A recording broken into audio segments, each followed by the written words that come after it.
Hi everybody, Raging back with another Mechabellum video. In today's video we're going to be showing how to defend against Assault Mode Marksman. Let's get straight into it.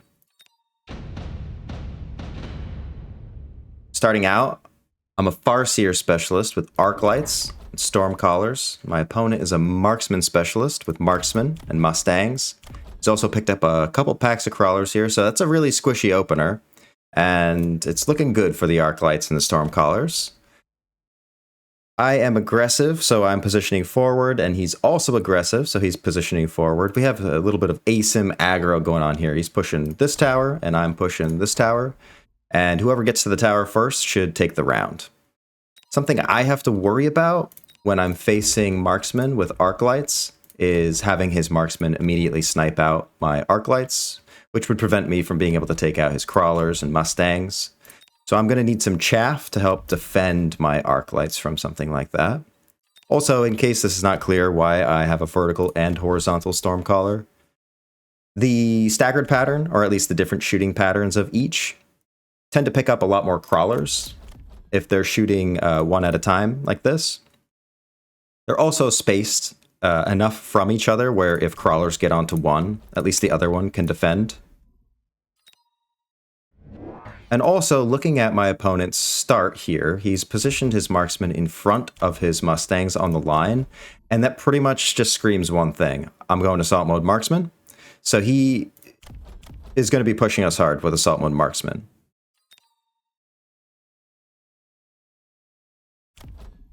So if you ever see Marksman forward like that, that's usually what someone's doing. And you can see I am protecting my Arclight with a Crawler. And I'll protect this Arclight as well with this Crawler. So let's see how round one goes. We should be able to take this tower really quick with these Crawlers. This Arclight is taking out a full pack of Crawlers, which is great. And was also able to take out some of his Mustangs before dying. And it looks like we'll be able to take his tower before ours.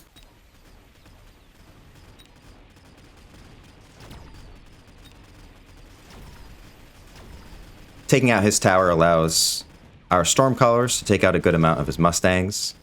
And now the Marksmen are distracted by my Crawlers. So we should be able to take the rest of the round here.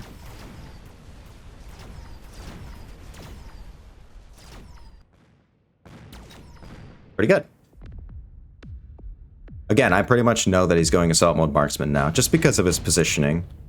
And now he has the Orange Man, so he's got a level 3 Assault Mode Marksman, which is a little crazy. Underground Threat, too hard to pass up for me here. I think it's one of the best spells in the game. Advanced Shield Device is an idea, since it would have the Marksman shooting shields longer, but I do take the Underground Threat, and since I'm red, I'll be the red circle in this game. It's a little confusing. So the blue circle will be his. He's also taken Underground Threat. So I'm putting my Underground Threat here so that they get onto the Marksman and Mustang sooner. And on this round, I've picked up a couple more Arclights, since something that I know people like to do with the Marksman is flank. And so this sort of defends against any like side flanks that he may be cooking up. Just sort of positioning my units in the off chance that he actually does go Assault Mode Marksman, which he does. He takes it right there. And so this Marksman will have 29,000 health, which is pretty steep. I don't know if our units are going to be able to take that out. Oh yeah, I've also picked up one pack of Crawlers to slow the fast push on our left side.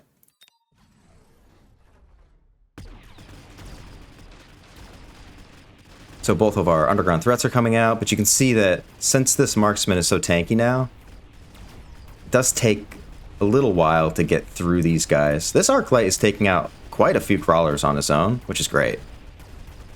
And after that, this Arclight in the middle also is able to level while continuing to take out Crawlers. But the health pool on this level 3 Marksman will probably just be too much for us. And you can see that spacing out the Storm Collars, again, is pretty good, since they're able to defend for each other right there.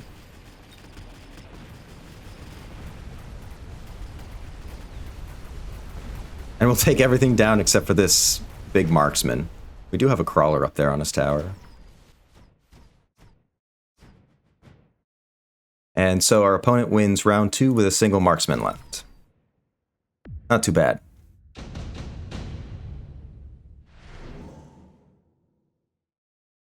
Pretty good choices, lots of giant choices, but really it's the intensive training that sticks out to me here for both of us. Intensive training would be good for him because he can get higher level assault mode marksman, and I can get higher level arclights. So what we're really deciding is whether or not we want to take intensive training or skip.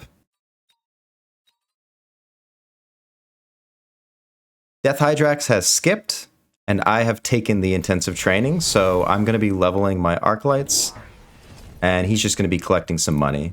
When you're playing Assault Mode Marksman, it is pretty heavy in the beginning on your supply, so I guess he just wants the extra supply, whereas I can kind of sit back and level my arclights and just keep trying to defend. And I've also gone with Electromagnetic Shot on the arclight, so I've committed to the arclight being the unit that I'll be using to kill the Assault Mode Marksman. I also get my free Farseer this turn, and I position it back here on the left. So again, on round 2, I position these arclights in the off chance that he flanks us with marksman, and he's actually elite recruited 2 marksmen so far, and has developed his flank on us, so that's why I had these originally positioned that way. And also now our Farseer will also defend against that from this position. He is mass recruiting, gets another level 2 assault mode marksman, and I've leveled this arclight here to level 3. And I also pick up some crawlers just to help further delay his push. So I place some crawlers here on the left to meet his crawlers, and some crawlers here as well on the left in the off chance that he does flank us, which he is. So now we're prepared for that. So let's see how the electromagnetic shot on the arclights go this time. We are able to take out a couple of these marksmen pretty quick, which is good since they have so much health. And actually a funny thing happens here. My electromagnetic arclight shoots this marksman that just spawned in, which shuts off the assault mode marksman, which gives him all of his range back. And he's able to immediately kill my arclight. We did knock out this flank on the left though. And so he only has a few marksmen left to get through. And with the tower timing and my arclights a safe distance away from the rest of his marksmen, we should be able to take this round.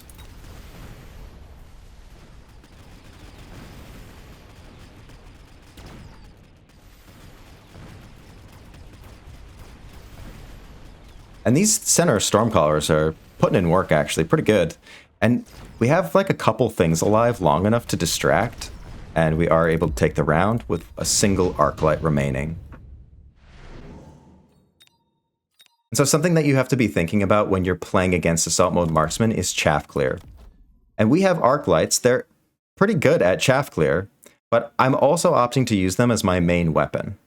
So on this round, when we're offered these choices, my eye immediately goes to the chaff clear units, because if I can take out the crawlers sooner than he can take out my crawlers, it'll allow my units to get on top of his marksman sooner, which will, result in us winning the rounds. Which is the reason that I go with the Fire Badgers.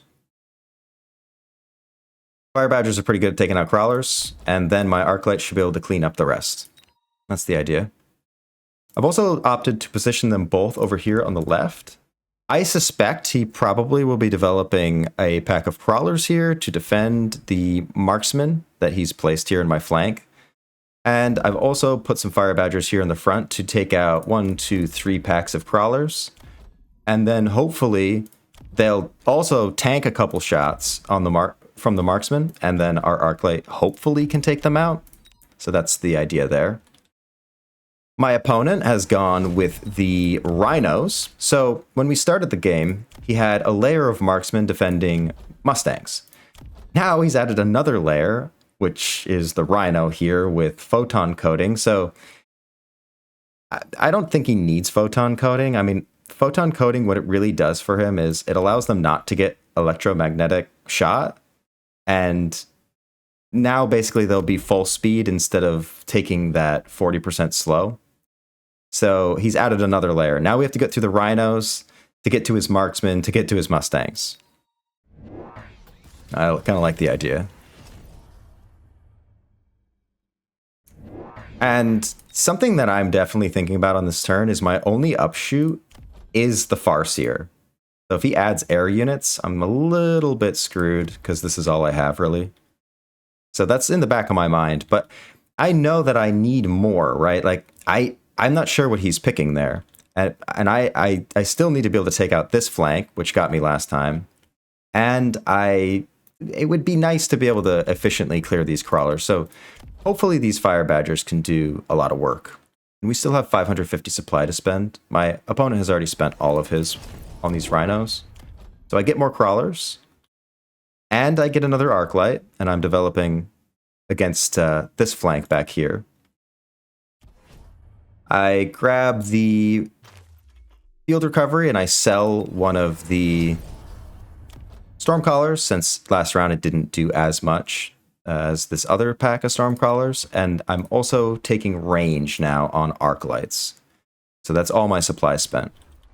And these guys are going to be chunky, really tough to get through. But you can see that the flanks are just immediately annihilated, right? So that's great. That's covered for us. And these Fire Badgers are taking out a lot of crawlers, which is what I wanted them to do, allowing the Arclights and our other units to get immediately on top of these dudes and take them out. So now, really, he just has this small pocket alive. We have quite a few Arclights alive, but with the tower going down, he'll be able to take out our dudes here. And these level 2 Mustangs are doing pretty well. They're the most damage on his team. But we are able to get them down. But now, with this tower falling, he'll clean us up on round 4. So we really got to worry about these rhinos, right? That's what enabled this entire situation for him.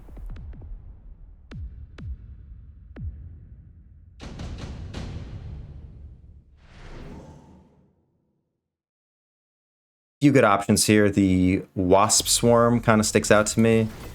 He could place that right here behind us.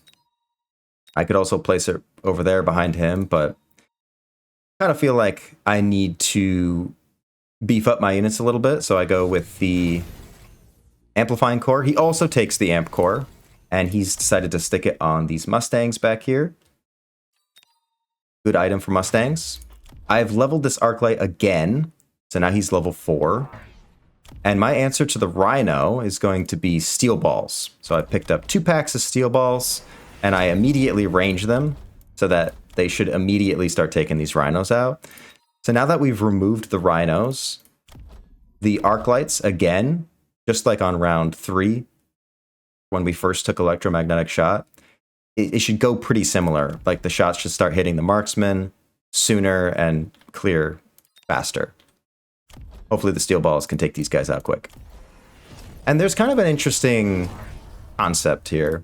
My opponent has, every single time he's changed his mind by adding a new unit, like when he added the assault mode to the marksman, it added tempo to his play, basically is forcing us to respond to his play. Then he added the Rhino, which, again, I need the Steel Balls, right? So I have to respond to his play. So when you're on aggro, something that you want to be constantly thinking about is misdirection. So the question right now for my opponent, you can see he hasn't spent anything, is do I get more Rhinos because it worked last time? Or do I get a different unit to continue the tempo? So we'll see what he does. I've spent like all of my supply already on just getting these Steel Balls with range, because I need to take these Rhinos out, and that's just my go-to. So, okay, my opponent has decided to elite recruit 2 more Rhinos. So the question that I posed earlier, do I get new units, or do I just stick with what's working? He's opting to go heavier into the Rhinos. And, you know, he'll just be using the rhinos to continue blocking for his marksman. Opponent also this turn has sold the marksman on my flank on the left, since this is way outpaced. I have so many units to defend against that. And he's sticking a rhino in our flank over here on the right. And I'm still deciding what I'm going to do with that amp core. And so I stick it on the fire badgers, which makes them a little tankier and allows them to take at least 2 shots from this level 4 marksman. So we'll see how his extra rhinos do this turn as well. We're taking out these flanks. This flank's a lot more difficult, but you can see the front threat of the rhinos has been removed by the steel balls, which is wonderful. They did everything we needed them to do.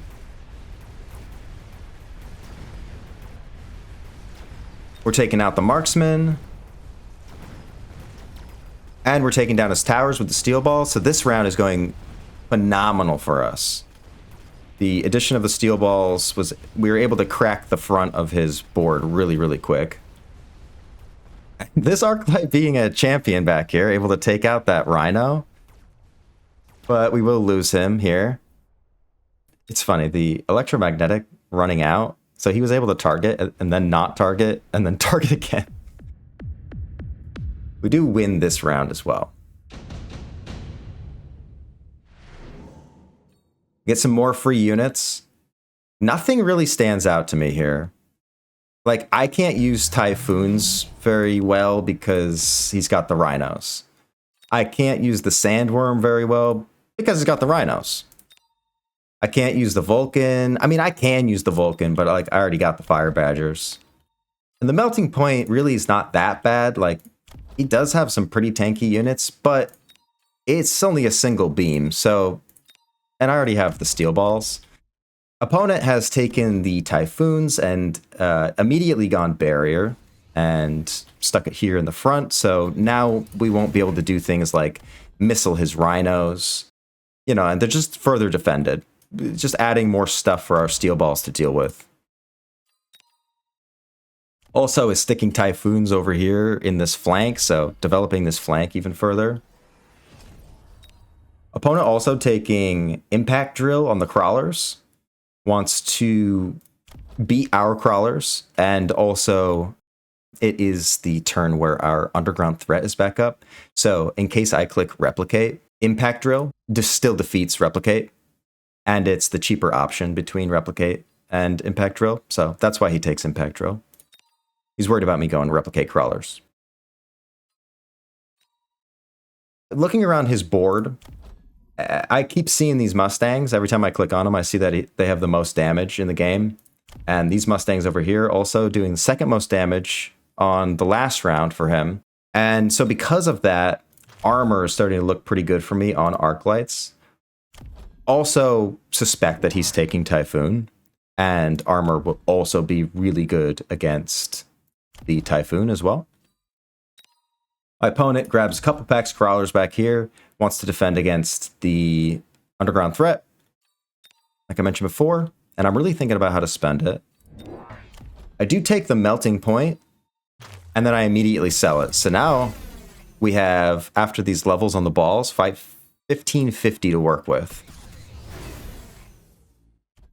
And we do take a lot of levels. We have now a level 5 Arclight here. I put my Underground Threat back there in the middle. So his Impact Drill should be able to defend against that. I also get some more Steel Balls since I saw that he added a Rhino over here last time. So I'm going to answer that Rhino with some more Steel Balls. And I get another pack of Steel Balls. And that hopefully will meet this Rhino over here that he added last time as well. And I have 900 to spend. I'm also missiling out his Chaff so that I can get onto his major units sooner. And now you can see I missile here, but his Typhoons with the barrier will block the missiles, which will keep the Rhinos moving full speed. I do take armor on the Arclights, which is a pretty significant health increase. This dude's up to 33k. And I also take the defense enhancement to increase their health further. So let's see how well these Arclights do now. They're basically going to be taking 0 damage from Mustangs and Typhoons. We are taking out the extra Rhinos as well with the new Steel Balls. And look how tanky these guys are, right? So once we take down all the marksmen, he's got all these pea shooters with the Mustangs and the Typhoons, and they literally don't even touch the Arclights anymore. So we just win the round because he can't even do damage to these units anymore. So Arclight armor is really good. I don't know who else out there runs it, but it's one of my favorite techs on the Arclights. And that was a big round. Okay, on this round, we also get offered Fortified Arclight, which increases their HP by 180%. And so last round, I was like, wow, those Arclights were amazing. All of them lived, and they are super tanky with the armor. So I'm just going to take that. Like, that's like free. Free HP on like my most developed unit, which is great. Opponent goes with the shield drop. So he's going to be putting a shield over here on the left. I do go with the Fortified Arclight. So this guy at level 5 here has 72.8 thousand health. My opponent has started to sell off his Rhinos because they're not working as intended, I guess, anymore. They're just basically getting destroyed by the Steel Balls. He's also undeveloped this flank last round. He took away the Crawlers.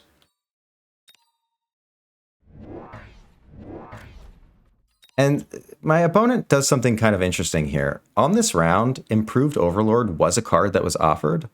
He takes the shield, but then he gets Overlords anyway. So it's like the card Improved Overlord showed him an idea that he could be playing Overlord, because like I said a couple turns ago, I have no anti-air, and he's a little desperate now, so he really wants to be, you know, using air units to be taking me out. He's also noticed that I've sold my Farseer, which is something that I do pretty often in my games. I eventually do sell it off, so I have 0 anti-air. And funny enough, I think that the reason he went with Overlord is because that card was showing. And it actually shows me that I need anti-air. And so on this turn, I actually do pick up some anti-air. But not before some levels on the Crawlers and some levels on the Balls. And another level on the Arclight. So now this Arclight basically is the equivalent of a level 2 Fortress. It's HP at least, and it has armor, so it blocks like every shot from the Typhoons and every shot from the Mustangs. And with these Overlords, with Launcher Overlord, even still, each shot does 3,700 damage. That's going to take a long time to kill these Arclights. These Arclights are super tanky. I basically just have the tankier version of his Assault Mode Marksman with my Fortified Armored Arclights. So I pick up 2 packs of Wasps. And his flank looks pretty open, so I'm opting to try and hit his towers with some Wasps. It also gives me air units in the off chance that he goes into the air, which he does with the Overlords. A couple level 1 Wasps. It's going to take a little while to kill some Overlords, though. So let's see how this round goes. I take the Mobile Beacon. And I'm going to be beaconing these Wasps at the towers. He has leveled both of his towers to level 2, so pretty good heads up by him. He stuck an Overlord here in our flank, which is a little annoying. And I take a shield. So let's see how this round goes. A couple missiles here just to knock out the Typhoon barrier. So we are taking out his Rhinos, taking out his Typhoons and his Marksmen with the Steel Balls and Arclights. Pretty well, actually really efficiently. Now we're on his towers with the Wasps. And we've taken down his tower. This shield is not long for this world. And just look at this. Look how many shots it takes to bring down this Arclight. Granted, the towers are down, right? But still, this is 2 Overlords against some Marksmen here. Now our tower goes down. Just look how long these guys tank. our wasps are on the Overlord now, so if these continue to defend or just take shots, we will eventually kill the Overlords. When this happened in the game, I was astounded by how long it took to kill these tanky arclights. Long enough for our level 1 wasps to actually kill his Overlords. Crazy. Alright, so round 8, we're offered some more free units here. And with the addition of his... Yeah, I just immediately go Phoenix, because he just added the Overlords, and this is basically perfect, right? It's exactly what we need. I stick a Phoenix over here to meet this Overlord, and a couple Phoenixes I'll have positioned here in the center to meet these other Overlords. Our opponent has gone with the level 2 Wraiths. Again, the Phoenixes are perfect against the Wraiths, so we kind of have everything we need.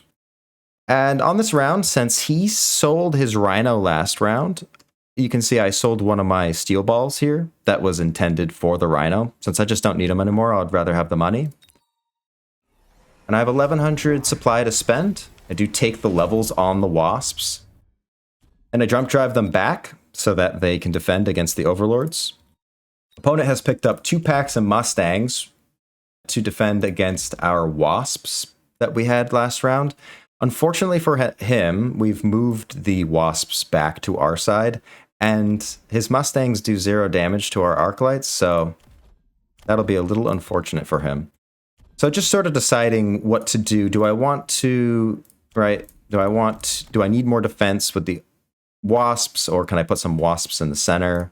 What am I going to do with the Phoenix? I'd like to shut down the Overlords sooner. Since the only problem I really have is the Overlords from last turn, I've taken anti-air on the Wasps to help shoot the Overlords, maybe keep them back a little bit more. And I'm pairing them with the Phoenix. On this round, since we're on round 8, I take the Lone, I take the temp range, and I take the temp speed. Because I'm kind of just trying to win. You can also see that I've put stacks of missiles here. Couple few missiles here, a couple few missiles here, because I want to immediately knock out these Typhoons and just kill them so that they don't kill my Wasps and my Phoenixes, so we can get onto the Overlords and also the Wraiths that he's added. I don't know the Wraiths are there, but this is a good call to missile these things out.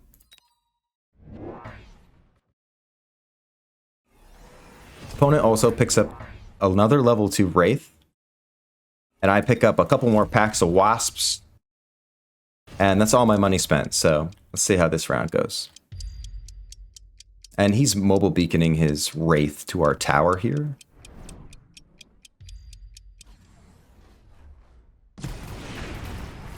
So we are able to immediately take out that front pack of stuff.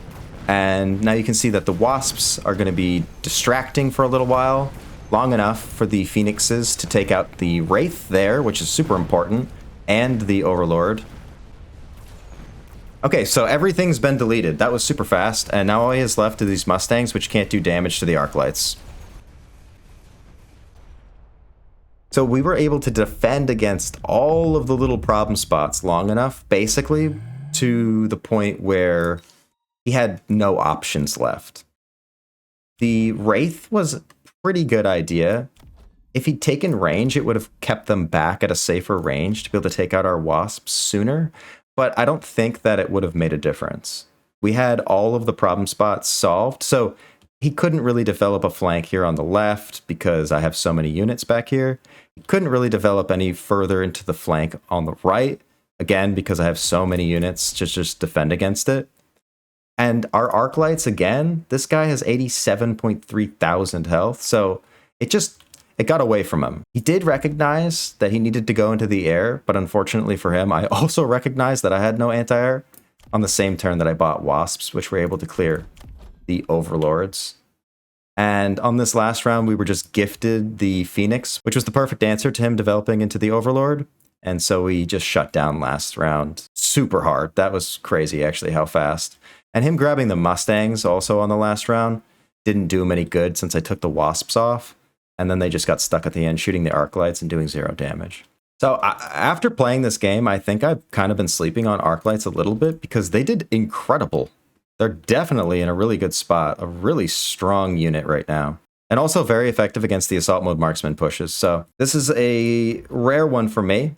Not usually going Arclights, but I think I'm probably going to start using them more. So that's going to do it for today's video. Thanks very much for watching, and I will see you in the next one. Have a fantastic day. Bye-bye.